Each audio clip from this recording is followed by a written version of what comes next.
নমস্কার বন্ধুরা, আশা করছি সকলে খুবই ভালো আছেন। বং কিচেন বনানি নতুন একটা রেসিপিতে আপনাদের স্বাগত জানাই। আমি আজকে যে রান্নাটি করব সেটা হলো বেগুন দিয়ে ডিম। তার জন্য আমি যা যা উপকরণ নিয়েছি আপনাদের একে একে সব দেখাচ্ছি। তা আমি এইভাবে বেগুন অনেকেই খেতে চায় না, বলে যে যার নেই গুণ তার নাম বেগুন। তো বেগুন দিয়ে এরকম একটা রেসিপি করে খুব সুস্বাদু এবং খুব ভালো লাগে খেতে। তা আমি প্রথমেই ডিমগুলোকে সিদ্ধ করে তারপরে নুন হলুদ মাখিয়ে কড়াই বসিয়ে দিলাম। কড়াইয়ের মধ্যে তেল দিয়ে আমি ডিমগুলোকে প্রথমে আগে ভাজতে দিয়ে দেব। আমি আগে থেকে এইগুলো সব করে রেখেছিলাম। তা ডিমগুলোকে এপিট ওপিট করে আর ডিমগুলোকে আমি একটা ছুরির সাহায্যে ডিমের গাগুলোকে কেটে নিয়েছি, তাতে মশলাগুলো ঠিক করে ঢুকবে এবং ভাজাটাও খুব ভালো হবে। তার জন্যে আমি ওইভাবে নিয়ে ভেজে নিলাম। এরপর আমি একটা মিক্সিং জারে নিয়ে নিলাম আদা রসুন আর নিয়ে নিলাম টমেটো। এটা দিয়ে আমি একটা পেস্ট তৈরি করব। তো এইভাবে আমি একটা ডিমের রেসিপি আজকে বেগুন দিয়ে দেখাচ্ছি। অনেকে অনেক রকম করে ডিম করে থাকেন, তা আমি এইভাবে আজকে করলাম। একবার হলেও দেখবেন আমার পুরো ভিডিওটা, তাহলে আমি কিভাবে করলাম বুঝতে পারবেন। আপনারাও এইভাবে বাড়িতে একবার হলেও করতে পারবেন। তো আমার চ্যানেলটি যদি এখনও সাবস্ক্রাইব না করে থাকেন তো প্লিজ সাবস্ক্রাইব করবেন, লাইক শেয়ার কমেন্ট করবেন, পাশে থাকা বেল বাটনটি টিপবেন, তাহলে যে কোনো রেসিপি সবার আগে আপনাদের কাছে পৌঁছে যাবে। এরপরে ডিমগুলো ভাজা হলে আমি ডিমগুলো একে একে সমস্ত একটা বাটির মধ্যে তুলে নেব। তারপরে কড়াইতে আর একটু তেল দিয়ে আমি বেগুনগুলোকেও আগে থেকে নুন হলুদ মাখিয়ে রেখেছিলাম। তাতে শীতকালের বেগুন তো সঙ্গে সঙ্গে কড়াইতে দিলে তেলটা টেনে নেয়, সেই কারণে আমি মাখিয়ে রাখলে একটু তেলটা কম চুষবে আর বেগুনটা ভাজাটাও ঠিক হবে। তো আমি এইভাবে বেগুনগুলোকে ভালো করে এপিট ওপিট করে ভাজা বেগুনের মতন করে ভেজে নিলাম। এরপরে আমি তুলে নেব। ভাজা হয়ে গেছে লাল লাল করে।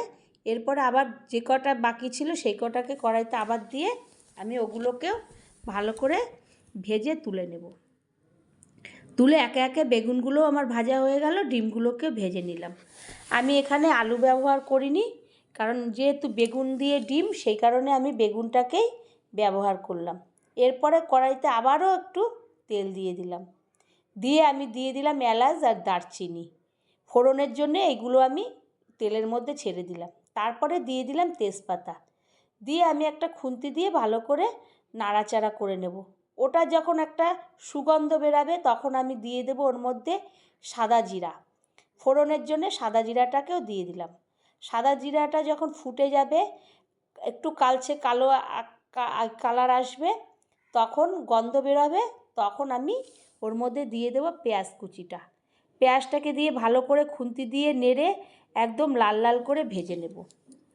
লাল লাল করে ভাজা হয়ে গেলে আমি দেখব যে পেঁয়াজের থেকে তেল ছেড়ে দিয়েছে, তখন আমি ওর মধ্যে কুচনো টমেটো দিয়ে দেব। এমনিতেও আমি একটা টমেটো পেস্ট করতে দিয়েছি, আদা রসুনের সঙ্গে আর একটা টমেটো কুচিয়ে দিয়ে দেব। কড়াইতে দিয়ে দিলে একটা সুন্দর কালার আসবে। এরপরে আমি দিয়ে দিলাম জিরের গুঁড়ো, লঙ্কার গুঁড়ো, হলুদের গুঁড়ো আর লবণ। এইগুলো দিয়ে আমি এবার ওই মশলাগুলোকে ভালো করে কষাবো। তার সঙ্গে অল্প একটু আমি দিয়ে দিলাম চিনিটা দিলে ব্যালেন্সটা এবং স্বাদটা খুব দুর্দান্ত আসবে। এরপরে আমি ওটা যখন মশলাটা কষে গেল, মশলা কাঁচা গন্ধটা সরে গেছে, তখন আমি দিয়ে দিলাম যে পেস্টটা তৈরি করে রেখেছিলাম, সেই পেস্টটাকে আমি দিয়ে দেব।